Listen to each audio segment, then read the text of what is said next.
In a world where content is limitless, two dudes forge an unbreakable bond to become a part of something larger than themselves by creating a podcast unlike nothing the world has ever heard.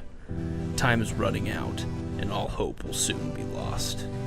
Their content could hold the key to fight against the darkness. No matter how many podcasts the people have listened to, they haven't heard us. Not Us United.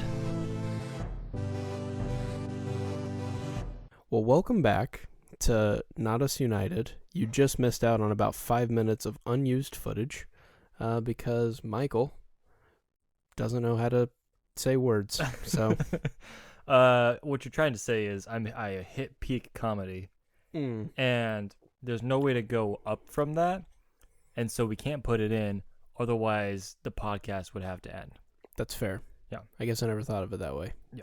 Especially because I wasn't laughing that whole time, and that would have been awkward. If you would have known how a joke is, what a joke is, yeah, then you would have been laughing. Because what joke is when I say something, particularly when I say something funny. Okay. Like right now, this is a good joke that I'm doing. Yeah. you would. Gotcha. Thank you for mansplaining comedy and then just telling me to laugh. Got it. Please clap. Telling me why I should have laughed. Yeah, you're right. Yeah, basically. Well, tonight's a special night because we didn't really have any new movies we both wanted to discuss. And so I asked Michael if it was that time. If it was about time. Oh. For us to talk about time. About time. I think it's about time to discuss about time. I think it is time to discuss about time. Yeah. This is a film literally called About Time. Oh, got it. If you haven't checked it out, you got to. You got to. It's currently on Netflix. Yeah, that's how I saw it. Got to watch it that way. This is the first time you've seen it. Yes. Okay. And first time really even hearing about it was when you said it was your favorite movie. Yeah. I didn't know too much about it. I think it's pretty low on the radar of most people. I think if a lot of people picked up roughly what I like in movies, they'd probably assume that, hey, my favorite movie is like one of the Marvel movies. Or Tom Cruise. Or something with Tom Cruise. And yeah, it's neither of those. It's actually a beautiful little rom-com. I don't know if I'd call it a romantic comedy, but that's the only genre it really fits. Yeah. Because it is funny and romantic, but it has a lot of depth to it. And, came out in 2014? I think 13. 13.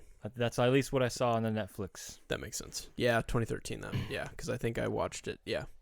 I got married in 2014. I think I watched it the year before that, so that's how I remember that. You just said, you got married the year after you saw this movie, or you were either dating or engaged when you saw this movie. Yeah, I was right about to be engaged or was already engaged. But you said that this is your favorite movie, not based off of the situation where you were seeing this movie. Does that make sense? Like no matter where you were in life, you watched this movie and you still loved it, no matter like, hey, you're in love, and it's like, I would do all this for love. It was like, because a lot of times, for most movies, it's like, this movie really hit me because I was feeling this exact way at this exact moment, and this movie really hit that key. Would you like to, unpack that so I think idea? like sometimes when you get somebody's like, this is our favorite film or whatever, there's this sentimental value because it was like one of our parents' favorite films, so we just watched it a bunch, and it's really just through like osmosis of like, it was theirs, so now it's ours. And the argument isn't anything to do with the film. It's just all nostalgic / like just feeling of like what you felt when you watched it.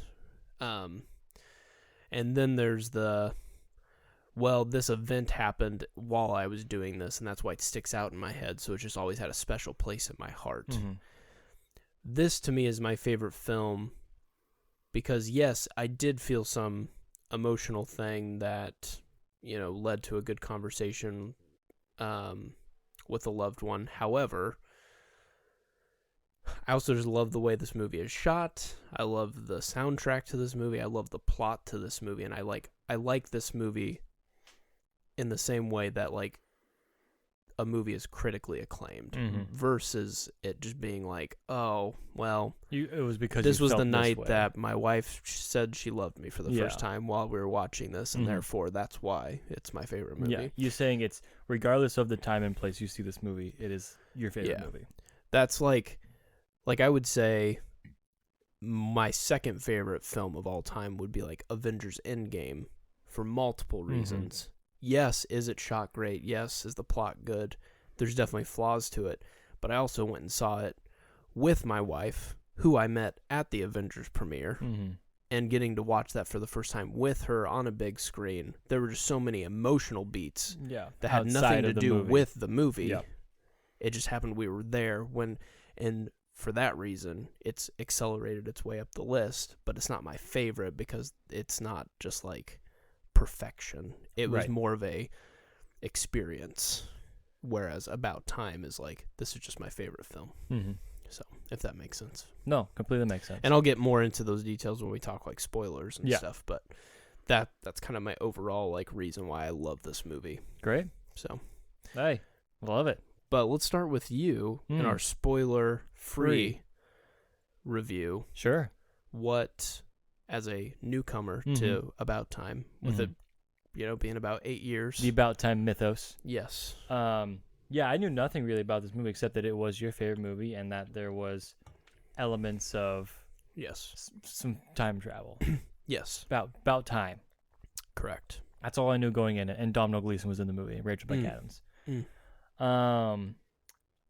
So I mean, I just like I liked it. I mean, besides like I think I really don't want to go into without spoilers, but I would say I think it's what you said. It's like I think this movie has just like so much heart to it, and I think there's just kind of like rules set up that you could kind of think about, and I'm gonna talk about and have questions about. And I'm like, as someone who's probably seen this like probably 10 times, you've seen it over and you get it. I've seen it about 50.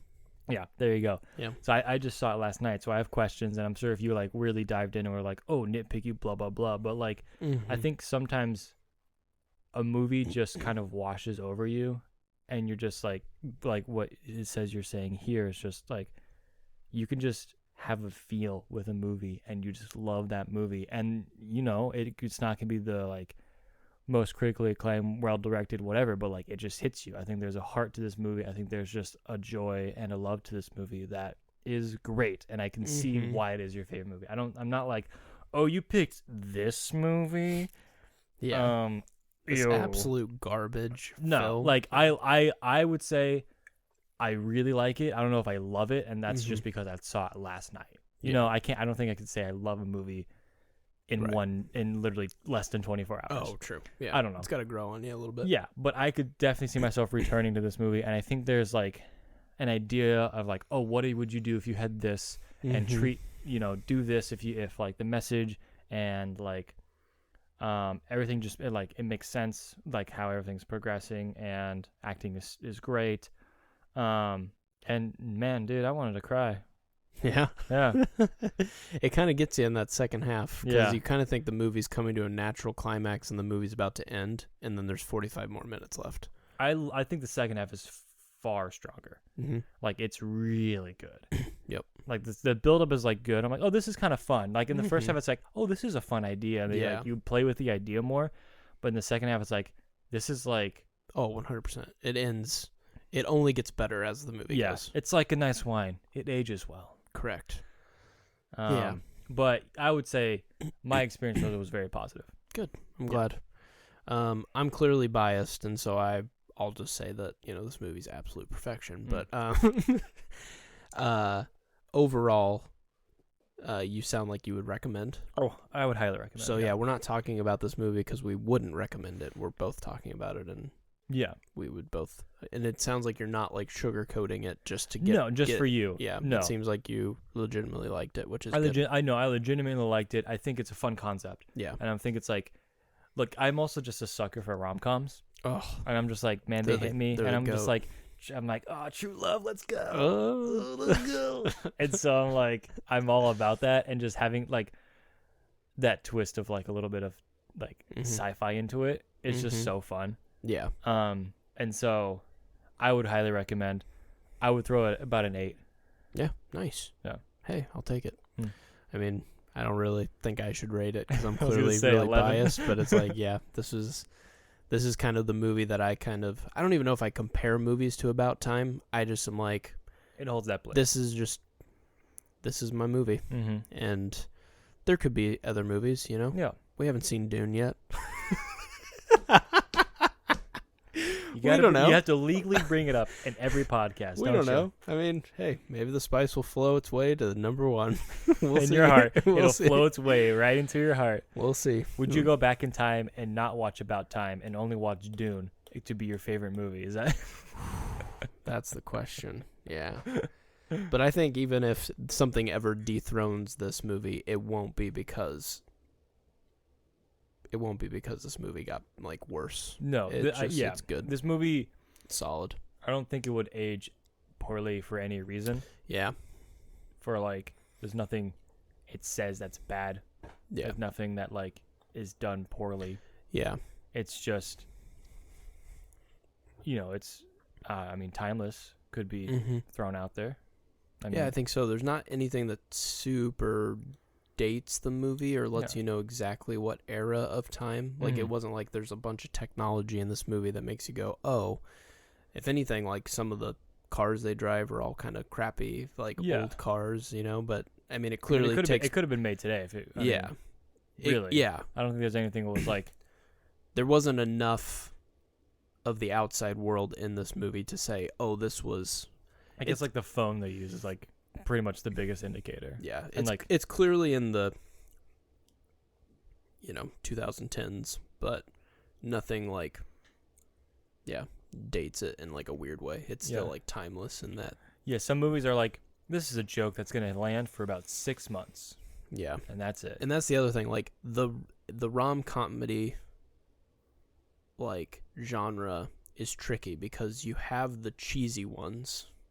And you have kind of the like, they kind of lead more into like kind of raunchy comedies, or they kind of are like super just trying to tear jerk the crap out of you. Yeah.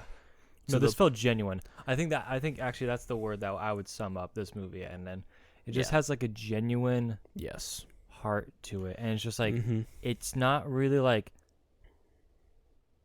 it's like that one friend. It's like, oh, he's just a genuinely good guy. His name's Nick. It's never gonna fail you. It's never gonna let you down. Exactly. It's never gonna give you up or desert you. Yeah. Or hurt you. I hate you. Yeah. All the nice things I say about you. It's called a Nick roll. I'd say. That's a Nick out of 10 move right there. Thank you. Cool. Yeah, I think the only thing before spoilers I would say too is like,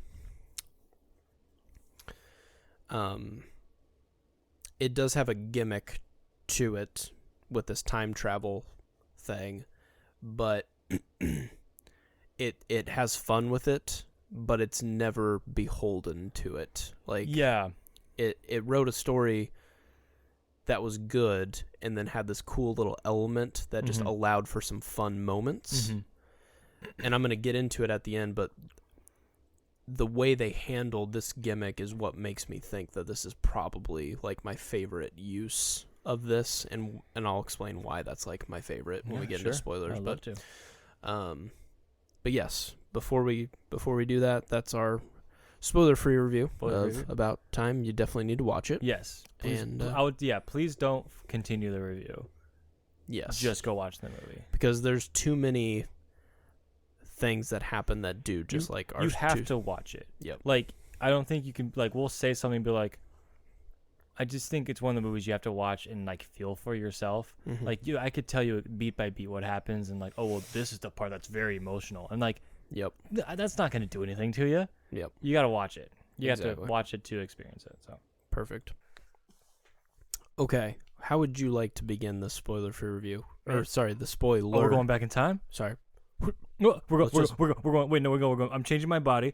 I'm going back to the previous time where I just really think really hard. Okay, now we're doing a spoiler review. Okay, now we're doing the spoiler review. Well, I'm going to actually deflect that question and go straight back to you because it is your favorite movie. So yeah, the reason I was asking was like I can just talk. Just go. I'm just going to be here. Yeah. I think let's talk about the performances first. And then we'll get into the nitty-gritty because I think there's much discussion to do about the plot and how the story unfolds. Let's do some performances. Who you said your favorite is? Actually, Bill Nighy, the dad. He's dope. This man I know as Davy Jones, probably one of the spooky tentacle villains. Yep. And is really good. It is insane. And he is the most charismatic man in this movie. And I'm like, wow. Yeah. Yeah. So, Bill Nighy. Yeah. Dude's the GOAT. Like, I honestly do. I mean, you kind of want to be like, hey, Domhnall. Is that how you say his name? I've always heard it Domhnall. Domhnall Gleeson. Yeah. You kind of want to just give him the MVP because he's in every scene. But I would agree with you that, the dad takes the show. Like when he's on, he steals every scene. Oh, the ping pong. Oh, it's so good. I'm literally gonna cry. And he's like had an interesting career because, so this guy, here, let me look up all the details of About Time. But the guy who directed it also directed like Definitely Maybe, or not Definitely Maybe. What's the one? Always Be My Maybe? No. What's the one with the guy from The Walking Dead and Keira Knightley and Liam Neeson? Oh, like Love Actually. Love Actually. Yeah. Same dude directed this movie. Richard Curtis. Leaps and bounds. Yeah. Better than Love Actually. But Bill Nighy is in that movie as well. Bill Nighy's also the head vampire in Underworld. Oh yeah. Yeah, he's Davy Jones. Like the dude does some gets out there. Yeah. I think he does. And he just kills it at being a dad. He absolutely kills this role. Yeah. Yeah. Nick 2 Nicks out of 10. That is the highest rating I've ever heard, my friends. Yeah. Highest rating I've ever heard. Easiest rating I've ever given. Easiest. Yeah. I also am going to make a bold claim and also say that Rachel McAdams is my favorite actress of this generation. Wow. Yeah. I can't think of a movie where she's bad. Yeah. And I can't think of a movie where she plays the exact same. She's been in like Nicholas Sparks-esque movies, like one specific, like The Notebook. Yeah. And then she does The Time Traveler's Wife, and then she does About Time, but she still plays like unique characters in those kind of same genre films. Then she also does like True Detective. Mm-hmm. She also does Doctor Strange. Like she does these other. Oh, she does Eurovision. You haven't seen Eurovision yet. No. She sings alongside Will Ferrell in Eurovision. Insane. She's great. Very much. A lot of respect for Rachel McAdams. Hey, go for it. And she just happens to be in my favorite film. I mean, maybe that's tainted, but okay. No, I would agree. She does very well in this movie. I think like there's fun moments where like you can like the moments where like, oh, they haven't interacted before. Mm-hmm. And like she has to act a different way depending on what time they're in. Correct. Or like it's just like I think everyone does a great job, but yeah, her like the time where she was in the museum. Yeah. Yeah, with the Kate Moss. How could you forget? I like that. I think that was like her best part where she's like just like, what are you doing? Yeah. Like she's still kind of intrigued, but also like an absolute stranger is coming up to her, but he's like, we had a great night. Right. Which they talked in the dark. Yep. and we felt the chemistry. That's insane. Look, I'm going to say. Yeah, you got to. The cool part about that was, so you have a scene where Tim is living a summer with Margot Robbie, and he said no amount of time travel could ever make somebody fall in love with you. Very good point to make that at the beginning of the movie. And then he falls in love with the girl, but then changes something to make sure that his uncle's friend's play, whatever, gets taken care of. Then when he goes back, realizes he doesn't have her number now because he changed the past. Mm-hmm. Super cool.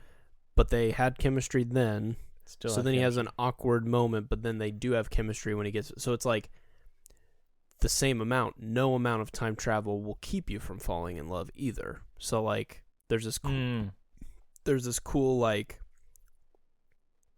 She's not dependent on you being cool that night or cool the next night. Yeah. You just have to have the night. The night. It doesn't matter when. And like, well, yeah. And then when she is like in a relationship with the guy but like, that's not going to last super long.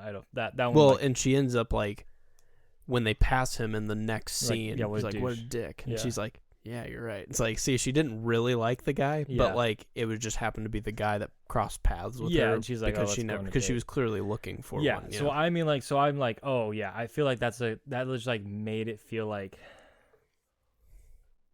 it's like, oh man, the power of love, baby, love. Oh, like, it's great. It's in this movie, and it just feels like, everyone has that special someone. Yeah, exactly. Other standout roles. Lindsey Duncan as the mom. Or the mom, okay. I love the mom in this. Yeah. Because even though she only has a few scenes, she's like one of the coolest, most interesting, like when she's in kind of like interviewing Rachel McAdams to be like, so why are you here? And she's just like, well, or tell me about yourself. She's like, well, I have quite a temper. And she's like, crucial. You know, just like all these like flaws that she names off. And she's like, absolutely perfect, because we can't let these guys think that like they can do whatever they want. She was great. Very charming.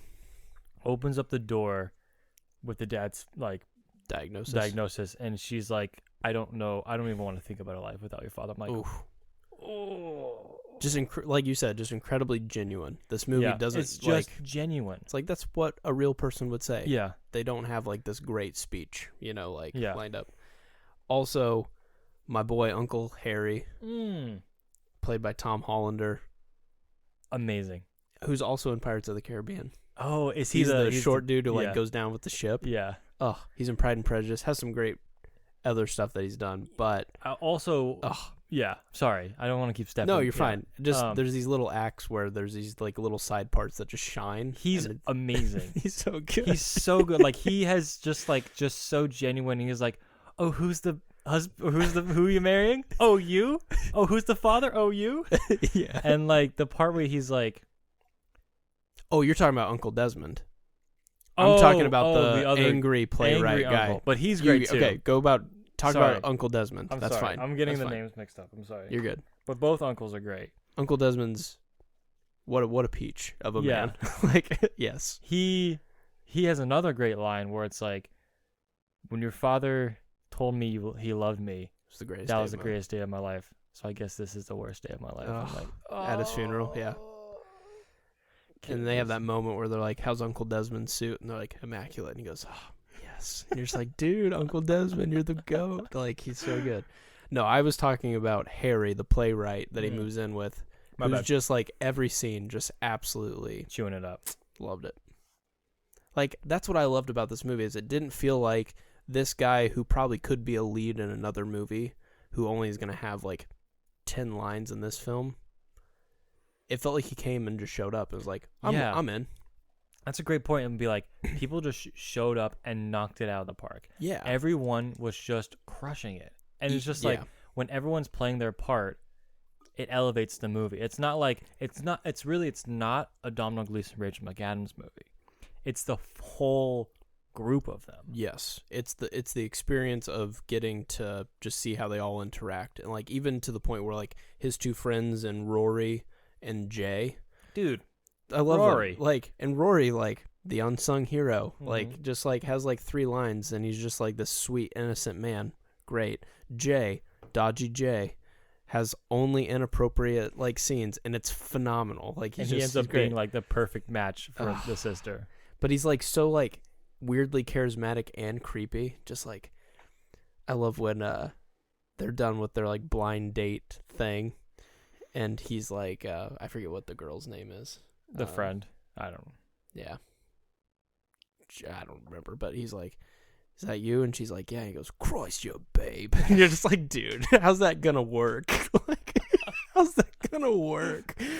And then, like, she comes back and she's like, Mary, we need to go. This dude's about to, like, assault me, because he's just, like, so, like, hey, I'm the man. Yeah. You're just like, dude, this guy's crazy. He wasn't actually going to assault her. He was just like, hey, we should extend the night out a little bit. Like, I'm trying to, like, it's like if Ron Weasley was, like, hitting on confidence. Girls. Yeah, had confidence. Yeah, exactly. You're just like, who is this guy? You're like, you have nothing, but you just are very confident about it. Yeah.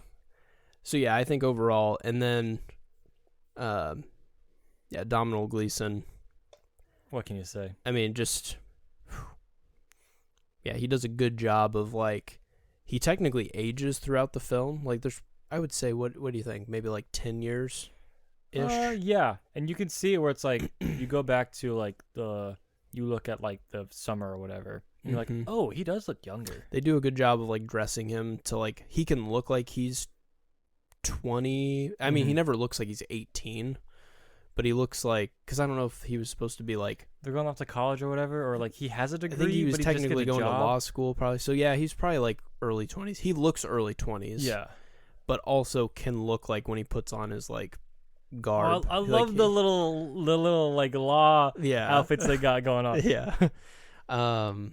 He can look like he's in his 30s too. So I feel like the timeline, they picked a good character. Like, I feel like when they put on little shorts and, like, a little graphic tee, it's like, oh, he looks like a little young dude.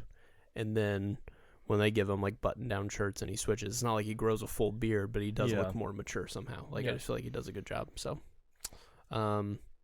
yeah. Great performances.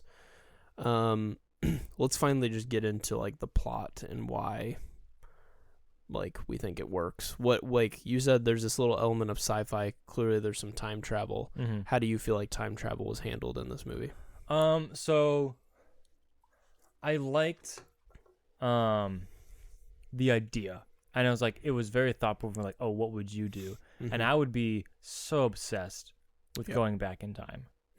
And, like, making sure everything was perfect. And, like, making sure, like, or, like, redoing things. I feel like, and I like that they didn't get caught up in the gimmick of, like, him going back in time, doing something stupid on purpose, and just, like, figuring out, like, oh, just, like basically creating a quick save, and, like, doing whatever, and then just going back and forth. I like that it wasn't so caught up in, like you said, the gimmick of it all. And it was like, this is a fun idea, but the head of this movie is a romance.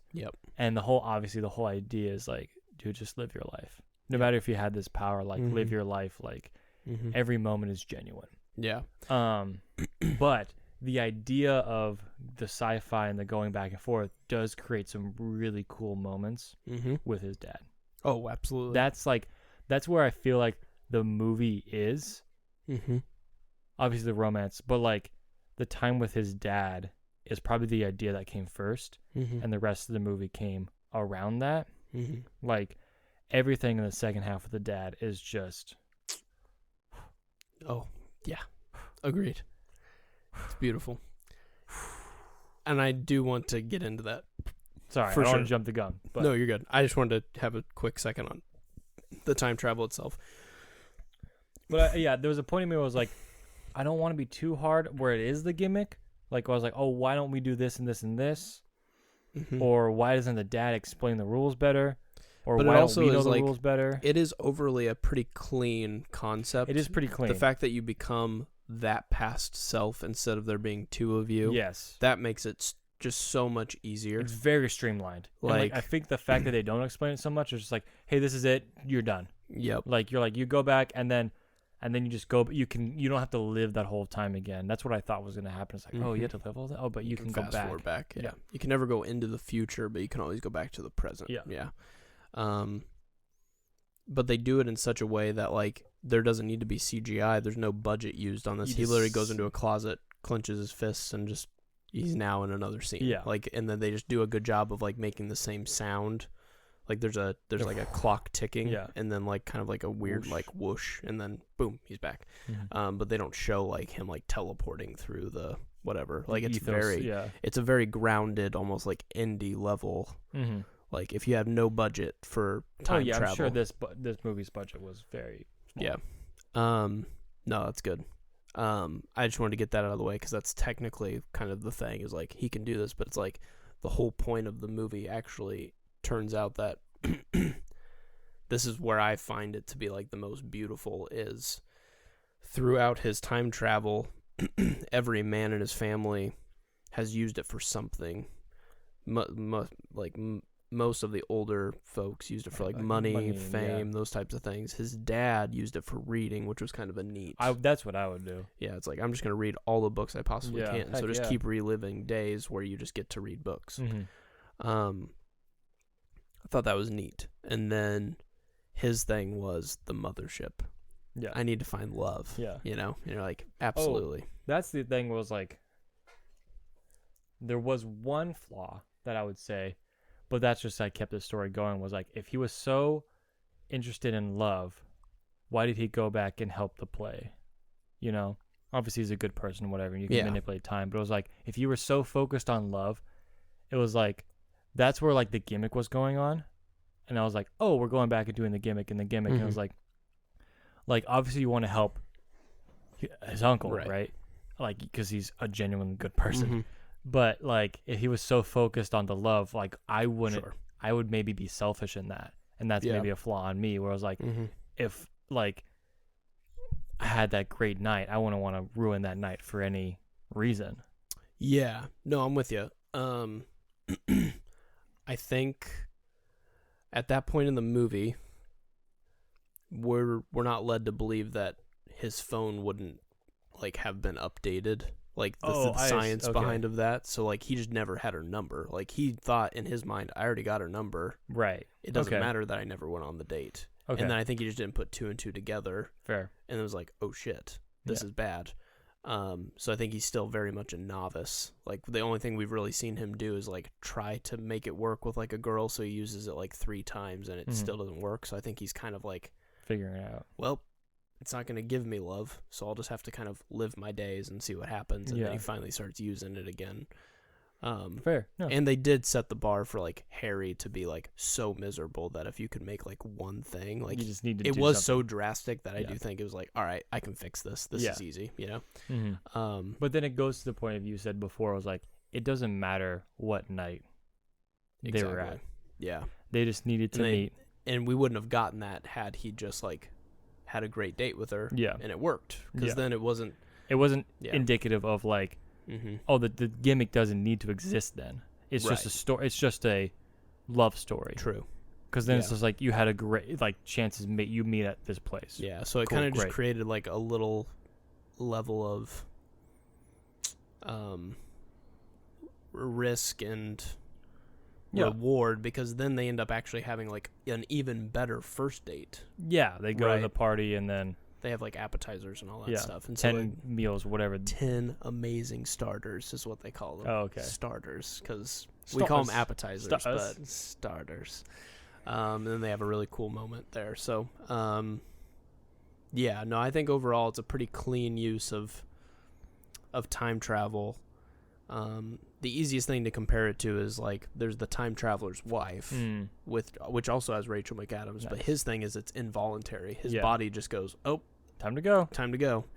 And so you kind of, it's more of like random. It's pulling the heartstrings of like, what if you fell in love with somebody who can't always be there? Right. You know? And then that one just definitely like went all in on the gimmick to the point where like that was the gimmick. Even at the end, it was like you can maybe see a past version of himself for like 5 minutes, and we don't know how long we're gonna get him, and it was just stress. it was just stress the whole movie because you're just like, what is happening? Like, it just left you whatever.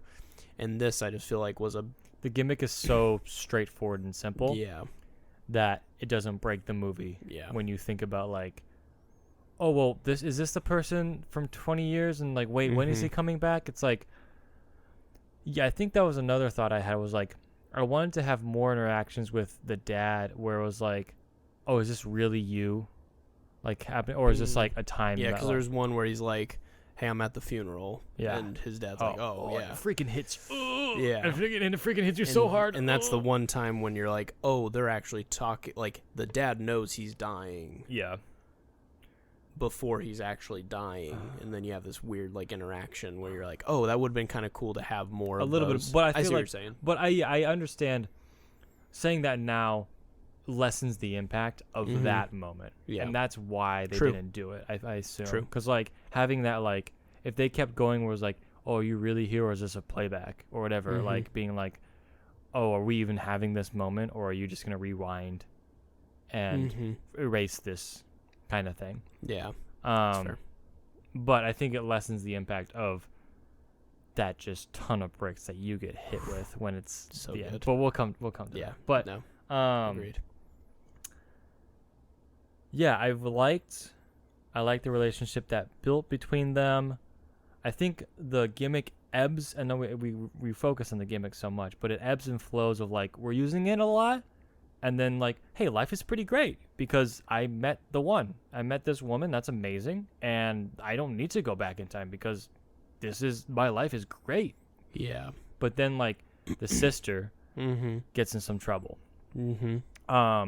And the timeline there is a little confusing for me because I hope you would clear that up a little bit. Sure. Okay, so he goes back. All the way back. He goes all the way back with her, which was fun, like that, into the party. So they don't meet, but then he comes back and he has a son?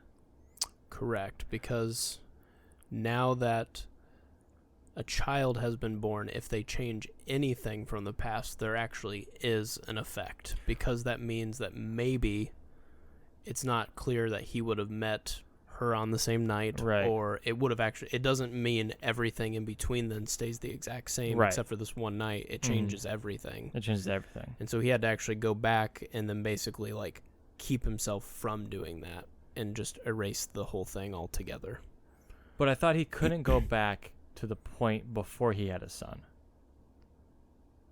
No, he can always go back. It's just going to change what child is born, because by changing any past event, it's not clear that, like, they kind of get weird, but they're basically saying like that sperm and that egg will never have met because, well, it's going to be a different sperm. You might have had sex 2 minutes later or a different night or whatever. And so that means after you have a child, basically the past has to stay the past. So he has to make a choice. Does he want to make his sister's life fixed, or does he want to have the child that he's had for like a year? And it's tough, but the redemption in that is that they actually get her to organically choose to get better instead of him having to force her to change. It never actually would have changed the root cause. She might have had somebody else in her life and it might have changed a little bit. However, I just didn't get the point where did he go back? He goes back and stops himself? I don't remember that part. So yeah, they don't really clean that up in regards to, so he takes his sister, goes back in time, and then they go back to the future, like back to the future. Morning. Yeah. And then she's like, holy cow, this is real. And then they spend a day, and then he goes back home. He's like, oh no, I can't ever have done that. Yeah. So my mind means that he went back to the New Year's Day party, lived it exactly how he was supposed to, and then traveled back. Okay. So they just didn't show that on screen. You just have to assume that he kind of cleaned it up by doing kind of like the Captain America, like I'm going to go cut all the branches kind of a thing. Yeah, I just think that part was like, wait, what's going on for a second? Yeah, it was a little odd. Yeah, but I mean, like, it's not. It was just another beat with the sister, and then it gave her redemption, because then she actually ends up organically meeting the guy that she would have already liked. Well, it kind of felt like there's almost like fixed time points as well, mm-hmm. where it's like she will always go into a car crash at some point, but also positive, they will always meet. Dominic Gleeson and Rachel McAdams, like you will find that person kind of thing. Where like no matter what you do, your life is gonna happen. Yep. But you can change some things. But the big overarching thing of like what your plan is still gonna happen. But enjoy what you can do. Yeah. And this leads me to like my favorite part of the film is his dad keeps sharing more and more wisdom as he's getting better at time travel. And he goes, now here's the real mothership. Here's what I do, son. I live every day and just let it play out the way that it's supposed to. And then at night, I travel back to the beginning of that day and I try to live it with so much more joy. Yeah. Try to be like happier in those times. Change it for the better. And he's like, whoa, that's pretty cool. Yeah. And so he grows and tries to do that, and you get to see this cool moment where he's like living kind of this like just crazy busy life, kids, just so much stress, and he does it, and then he goes back and then he just lives it just slightly better. Yeah, you see like the point with him and Rory where he's making fun of the boss. Even like the weird thing where it's like talking to the cashier and like you just see her face like lighten up because he's just happy. Yeah. And just like that changes how she reacted to the next person in line. Yeah. And that changes how maybe that person reacted to a different person, reacted to a different person who did this and this and this and this. Yeah. So it just like preaches a idea of positivity, which, I mean, I'll get on board with that. Yeah, exactly. But then my boy, Tim, goes, I'm going to take it one step further. Hear me out, Dad. I've grown so much in what you've taught me that I'm actually going to take the gift, this miraculous gift of being able to literally right any wrongs that have ever happened in my past. And I'm going to just try to live every day as though I've already traveled back there for the first time. And you're like, oh my dude, Nick out of 10. What an absolute like redemptive arc of it's like you have the cheat codes to the game and you're not going to and you're saying, I'm just going to pretend like I already have the cheat codes and I'm not going to cheat. Well, that's just like how we can live, Nick. That's how we can live. But that's what I'm saying. Like, we don't have to watch this movie and go, well, shit, if I could travel back in time, I'd be able to fall in love. Yeah. I'd be able to. It's like, no, don't get me. Like, he found love the right way without using time travel. Yeah, with or he without still it. had to show up. Yeah. Yeah, he found out some things and got a second chance, but that first time, he didn't use time travel. So he earned it, and now he's just trying to go back and earn it. Yeah. Everything that he earned had nothing to do with time travel. And then at the end, he goes, you know what? I don't even think I need it. You're like, yes. Every other movie that uses a gimmick goes, man, wasn't that gimmick crazy? And it makes these, like, absolutely impossible expectations for, like, love in the world. It's like, well, if I had a supernatural husband, I'm sure I'd be in love, too, all the time and all this stuff. And you're like, no. He literally gives up supernatural gifts to just be the best person he can be. What more of a message do you need from a movie? Just absolutely kills it. And then sorry, please. The soapbox is very tall and I'm on it. I'm loving every second of and this. I'm on this soapbox. Just let your boy preach for a second, okay? And then on top of it, there's this beautiful father-son relationship of just like what it truly looks like to have a father and a son love each other. And it's just so genuine. It's not like, hey, Dad, did I make you proud? It's not like, hey, son, did I make you proud? It's like, hey, this is the last time we're going to get together because you're having your third child and I'm already dead, so you can't go back beyond this to ever see me again. So even though you got to kind of cheat the system and see your dad even after death for a little bit, now it's truly final. Let's just go run on the beach and just have really fun as like a child and a father. And you're just like, boy, tell you what. I had to, when I first watched this film, I had to immediately call my father afterwards, and I had a 45-minute conversation where I just said, I love you. I need you to know that. And I think I just repeated that for 45 minutes while crying, because I was like, dang, that's all that really matters. We just need to love each other. We just need to wake up every freaking day like we have the ability to time travel and live the best version of the day. Dude, everyone's like, Nick, why do you watch sad movies? Why do you watch rom-coms? I'm like, no. This is the most inspirational freaking film I could ever recommend to anybody. I yield the rest of my time. I'm out of here. I drop whatever mic I can drop. Nick, that might have been the most emotional thing I've gone through. Don't cry. Look, I'm on the edge. If I'm honest. You're on the edge of glory. I wasn't gonna go there. Lady Gaga. Look, you're right, dude. So freaking good, man. It's so good. It's the best. That's why it's my favorite movie of all time. It just has. Oh, dude, I'm gonna cry. He's crying.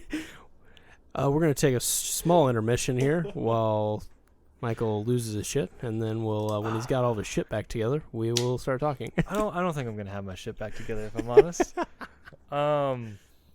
Look, it just makes me love my dad. Oh yeah, exactly. It makes me love my life. Yeah, it makes me love just the people in my life. And it's the best movie. It's just like that's like a message I like to hear. It's just like, just love people, man.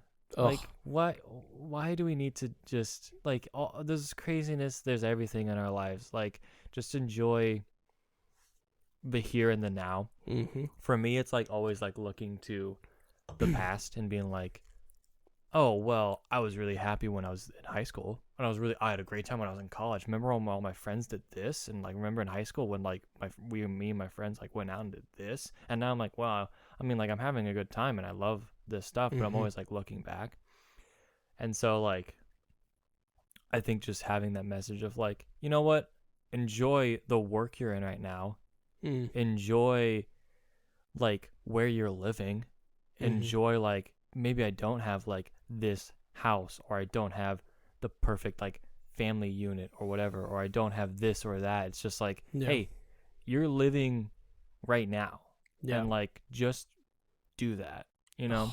Yep. Come on. I just love too that the man who sought out, his sole mission was to find love, ultimately realizes that while love is great, the ultimate goal is to just be present and to be content. Mm-hmm. And it's just like, whose goal in life is that? Like, one, that's almost that's the most supernatural thing of the movie, is his ability to not be tempted by the riches that he could totally get. Yeah. He could exploit the shit out of this gift. And he ends up giving it up. Not like, I mean, he could always use it again. Yeah. But he just realized like it doesn't matter. Like it doesn't change how good of a person I could be. Like he could have like gone back in time and heard the lottery numbers, or like gone back in time and like he could have done like the Back to the Future 2 sports betting. It's like you could do so much with it that's so selfish, and so he's just like like he just wants to live a good life. Yep. And I feel like people who were like, that's the selfishness and like the human in us, where it's like, well, why didn't the movie explore this, or why didn't it do this? Of like, oh, it should have done like, why didn't he go into more of the money? It's like, because that's not what's important, man. Exactly. Well, and the cool part too is like one of the other pivotal scenes that I really like is the first love of his life, the first crush that he ever had, Margot Robbie, comes back into the show. We didn't talk about that. And he kind of messes up with her a few times, but then hits it out of the park and has the opportunity to basically start a relationship with her instead. But he's already started dating Mary, Rachel McAdams, at this point. And in this moment where he finally could have the first thing that he ever wanted, he still chose genuine love, because the first person kept giving him back and forth signals. And then after he finally proved himself he was good enough for her, And, like, I just love that, too, that, like, this dude could have been rich. This dude could have surrounded himself with, like, the most attractive, like, sought-after women of the movie if he really wanted to, but instead he chose the person who's beautiful, the person who loves him, and, like, he did everything like a normal person should do. He was himself. Yeah, he wasn't this person that kept like go back in time and like, well, what do you want me to say in order for us to be in a relationship? And like he could have like been whatever anyone else wanted him to be, but he chose to be himself, and he ended up with the person that was accepting of himself and also supportive, and also like, look, it's gonna be shitty sometimes. Like you're gonna accidentally burn a shred a manuscript, and you're gonna have to be and then you're gonna get a call or your dad's dying. But there's beauty in that too. Like there's beauty in like having a struggle in a relationship. There's beauty in having like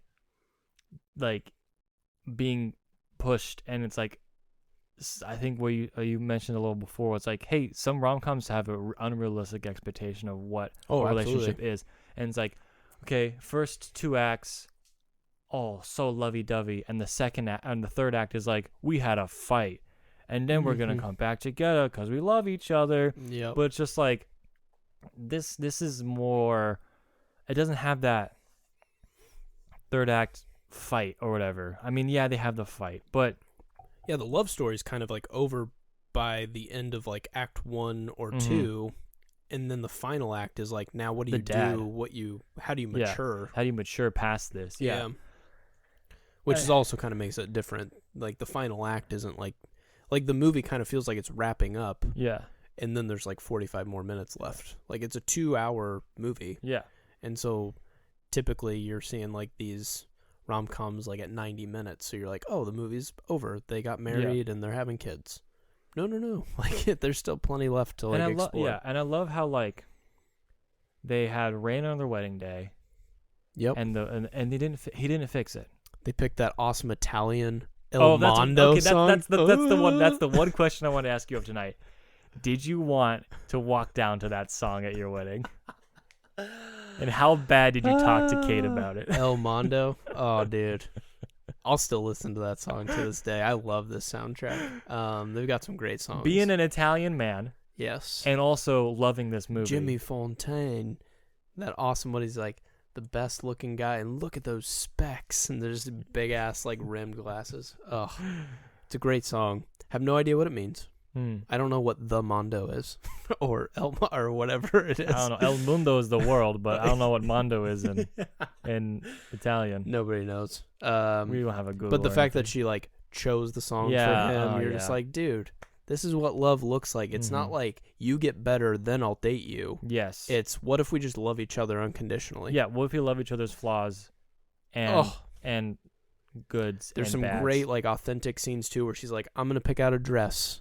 And she goes through 10 dresses and ends up picking the first one that she picked at the beginning. And he's like, is that the first one you tried on? Like, she's like, yeah. And he goes, okay, I'm going like a bit mad. Yeah, like, let's just get it. It's like, this is authentic. Like every scene in this movie is just like, that happens in real life. That happens in real life. And there's time travel in this movie. That's what blows my mind, is they use it in such a grounded way. And the fact that they give up the gimmick by the end just shows me of a movie that was willing to grow beyond, I just need you to buy tickets. Yeah. This felt like a passion project of like somebody who really just wanted to tell like a great story, and it just happened to use some fun elements that maybe would draw you into it.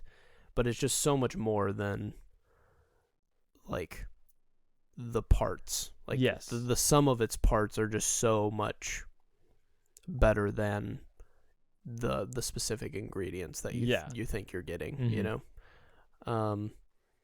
And the other crazy thing is, like, yes, there's a couple of like big names in this movie, but for the most part, it's just like a really good, humble cast. Yeah, I think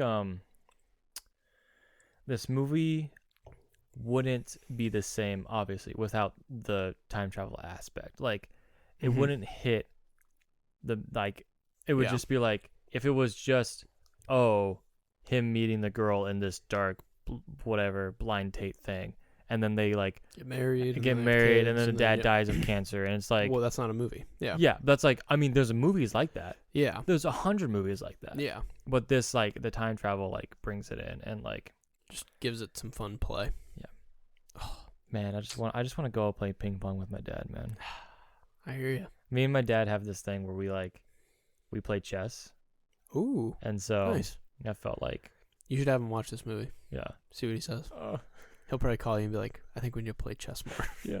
Well, we play online. Oh, nice. Yeah. Let's go. So, like, we do this thing where, like, so we used to play, I don't live in the same state as yes. my dad, as you know. But when it always started where I would move a piece and then I would put, like, a little, like, army guy on the other side. And that would dictate that it's my dad's turn to play. And so we would go back and forth. And we would do that through like from like middle school. And then in college, like I would always come back and I would move a piece. And like 2 weekends later, I would come back and move another piece. That's so awesome. There were much slower games. But now we don't live in the same state. So it's like, I'm like, we got to do online. Like, I'm setting it up online. Yeah. So like, and so every couple days you move a piece. Yeah. Nice. Yeah. It's beautiful. Yeah. Yeah, I think if you like your dad, you should watch this movie. If you haven't talked to him in a while, you should watch this movie, and then you'll call him immediately. Mm-hmm. It does a really good, authentic take on family. Yeah, my biggest thing I just wanted to get out here was just like a movie willing to move beyond just its gimmick and be like, we're using this for the whole movie, and then at the end we're going to say, actually, it's okay because you can be better than the gimmick. The superpower. I'm just like, this is great. Yeah. I mean, ultimately, that's what superpowers are for, is like, yeah, they tell great stories where we get to see the superpower in play, but if evil just never existed, the power would never need to be used. Mm-hmm. And just for him to choose at the end, he's like, I think evil's like a choice that I make at the beginning of the day. I can actually help fight it by just starting my day with not needing to like fight it, but just be the good. Frickety frack. Frickety and frack. We can take that and do something with it. It's not like, oh, we just all need to time travel too. Yeah. Nope. It's not like, oh man, if I had the power, then I could do what he does in this movie. And you can be an inauthentic person because what you're really saying is, I don't want to live with my mistakes, so I'm just going to live a fake version of my life where none of my mistakes exist. It's like, well, eventually that will lead to your downfall because your mistakes will catch up with you regardless. It's just like, oh, I love it. He just gives up the gift. Hell yeah, dude. Love this movie. I'll watch it every day if I could. So good. You go back in time and watch it every day. You'd be like, oh, I watched it for the first time. Yep. Yeah. If I had the gift of time travel, I would just use it to watch About Time as many times as possible. Watched it. Yeah. Watched it. Teleport. You're like sitting in your you're on your deathbed and you're just like, go back. Go back. No, what I'd I guess I could never go back to watch something the first time, but I'd be like, that's probably what I'd do. I'd be like, I'm going to use this to go see Endgame in the theater again and like witness everyone seeing it for the first time, but I know what's going to happen and just be like, and then like, I don't know. I feel like you just have fun with it and like moments like that or like reliving, like if you wanted to relive an Endgame viewing or like a time at a theme park or like a great date you had. It's like a scrapbook. Yeah. But in real life. Yeah, I wouldn't do it to like change things. I would like, I think like what I would do is go back and be like, man, I loved that day where I was just like, we went to the lake and it was just really nice. Or like I would do a lot of book and movie watchings. I think the one thing I would probably use it for is what the dad used it for on their wedding day, where he had a good best man speech, and he's like, you know what? I didn't say I loved you at the end. I'm going to go back and he's like, you don't have to. He goes, no, I'm going to. And so then you get to see the dad do the time travel instead. Yeah, that's the type of stuff fun. I would use, like where I missed encouraging someone. Yeah. I'm going to go back. Like I would do kind of what the dad's It seems like the dad like was. Definitely like where it was like, oh, I had something even more positive to give to someone else, which is totally valid. Yeah, but I love how Tim took that and be like, well, what if I just tried to be that the person most the entire positive time. every time? Yeah. So he gets up and he like helps with the kids, even though he really wants to sleep in. You just start seeing him be like really self-sacrificial, and you're just like, this guy gets it. What Dummy a human G. being. Dumb the G man. The son of Mad Eye Moody himself. Yep. Which blew my mind when I realized that those two were related. Gleason? What's the other guy? It's I don't know. Gleason. It's also with a D, I think. I don't know. Oh. Anyway. Yeah. All right. Well, look. Do you have anything else you want to say? Are we gonna do 3 more episodes on this movie? Probably. No, I'm just kidding. Would you go back in time and listen to this podcast episode again? Yes. 100%. No, I got nothing. This is my movie, and I love it, and I hope people enjoy it as well. I understand it may not be like everyone's favorite, but I just hope you see like some of the like cool values of this film and like what it's ultimately trying to say. It's really neat, and it's one that I can dive deeper into than like a one time at the movie theater review of like Shang-Chi. Yeah. Where it's like, hey, this was dope. I like the part when he punched that guy really freaking hard. That was sick, dude. This movie, obviously, I've almost done like a case study on because I've watched it for like 8 years, and I've watched it 5 or 6 times a year, you know? Yeah. So it's just like I clearly know the ins and outs of this movie. So you're going to get a little bit of a different vibe. I mean, I feel like this is one of the movies where it's like, oh, if you could watch one movie for the rest of your life and that's the only movie you see, like this would, I mean, even in the theme itself would fit into watching it repeated times because it's like, it's just built into the movie. Yep. And so I think you just gain appreciation for life from the movie. Amen. Man. Yeah. I think it's kind of funny sometimes. Like I was doing dishes and watching, my sister comes in, she's like, oh, why are you watching this movie? I'd just be super sad the whole time. I was like, I understand because it is sad towards the end. But even at the end, there's such hope at the end that, like, watching this through, I either get, like, the fun love story. Oh, that was fun. And then I stop watching it. Oh, well, now I get the sad dad story. Well, now I get to, like, an appreciation of my dad. Oh, but then I end. And I was like, oh, now I get an appreciation of just being a better person every day. Mm-hmm. Not that I need to, like, be better for people. But just, like, wouldn't I want to live a more positive life if I had the choice to? And not for yourself, but for others. You know what I mean? Exactly. Like, not looking better, but just being like, one of the little moments, I like the cashier moment where it's just like, because you were nicer to her, she was nicer to someone else. Yeah. I love so many of these, like, small, intimate scenes where you kind of can just forget about them in other movies, but for some reason, they're, like, some of the gems in this movie. Yeah, 100%. Just like real life, dude, the little small moments are gems, man. Yeah. It's the meta of this film, dude. Ugh. Yeah. I mean, to this day, like, if somebody would say, like, what movie would you want to be in? Like, if you could have been casted in any movie, it's like, I've been telling people, it's like, I either want to get punched by Captain America in some movie, or probably be in this movie, even if I'm like Dodgy J. Dodgy J. Love it. You don't want to be Dummy G? Oh, I don't care. This movie, there's not a bad part. No, yeah, they're all good. Probably Harry. Harry was hilarious. He's fun. Yeah. I'd love to just be like. Just being like, but just like, it's so funny that he's just like around still. And it's just like, I love that he's just like, know he cares. Mm-hmm. Even though he's just like, whatever. Yeah, I'm grumbling, but it's like he got some success and he had some like good moments with him, so he actually cares about him. Yeah. Like, I'd probably be Rory if I'm being honest. Oh Rory, my God, Rory. I a real love Rory. thrill. It's like my dude. Rory's so funny. I'm like, dang, you're so awkward. I'm like, dang, that's me. I love it. Love it. Man, what a great movie. Thank you for making me watch this movie. I'm sure I'll thank you for making me watch some movies as well, but this is I don't know, dude. This was pretty good. An absolute treat.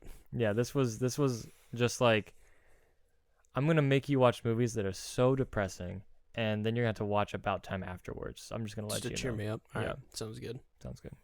All right. Man, well. I don't know if any of you have heard a review on About Time.